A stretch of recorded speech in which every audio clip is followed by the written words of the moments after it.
ప్రపంచంలో ఒక చిన్న ఐస్లాండ్ ఉంది.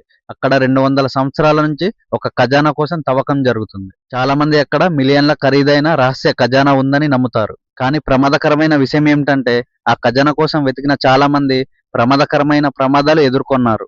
1795లో ముగ్గురు యువకులు ఓయేకే ఐస్లాండ్ అనే ఐలాండ్‌లో ఒక విచిత్రమైన గుంతను గమనించారు. ఆ గుంత చుట్టూ పాత కలప మేడలు కనిపించాయి. దాన్ని చూసి వీళ్ళు అనుమానించారు. ఇక్కడ ఎవరో ఖజానా దాచారనుకుని అప్పుడే వాళ్ళు తవ్వకం మొదలుపెట్టారు. కానీ 30 అడుగుల లోపలికి వెళ్ళగానే కలప పొర కనిపించింది. మరింత తవ్వితే మరో కలప పొర కనిపించింది. అది చూసి వాళ్ళు ఆశ్చర్యపోయారు. ఎందుకంటే ఈ నిర్మాణం చూస్తే ముందుగానే ఎవరో ఈ గుంతను తయారు చేసినట్టు కనిపించింది. ఈ విషయం బయటికి వచ్చిన వెంటనే చాలా మంది ఖజానా వేటగాళ్ళు అక్కడికి వచ్చారు. ఆ గుంతకు మనీ పిట్ అని పేరు పెట్టారు. తవ్వకం కొనసాగింది. కానీ 90 అడుగుల లోపలికి వెళ్ళగానే ఒక విచిత్రం కనిపించింది. ఆ గుంతలోకి ఒక్కసారిగా సముద్రపు నీరు నిండిపోయింది. కొన్ని క్షణాల్లోనే ఆ గుంత మొత్తం నీటితో నిండిపోయింది. తర్వాత పరిశోధకులు ఒక విచిత్రమైన విషయం కనుగొన్నారు. ఈ గుంతకు భూమి లోపల సముద్రపు నీటి మార్గాలు కనిపిస్తున్నాయి. అంటే ఎవరో ముందుగానే ఖజానాను రక్షించడానికి ఉచ్చులు వేసినట్టుగా కనిపిస్తుంది.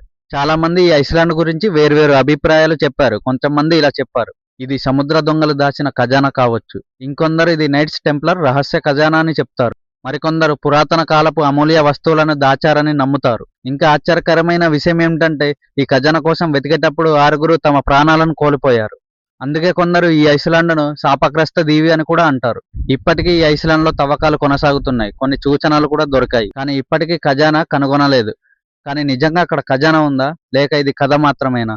మీకు ఏమనిపిస్తుంది? నిజంగా ఖజానా ఉందంటారా? మీ అభిప్రాయం కామెంట్ సెక్షన్‌లో చెప్పండి. మరిన్ని ఇన్ఫర్మేషన్ వీడియోస్ కోసం ఈ వీడియోకి లైక్ చేసి మన పేజ్‌ని సబ్స్క్రైబ్ చేయండి.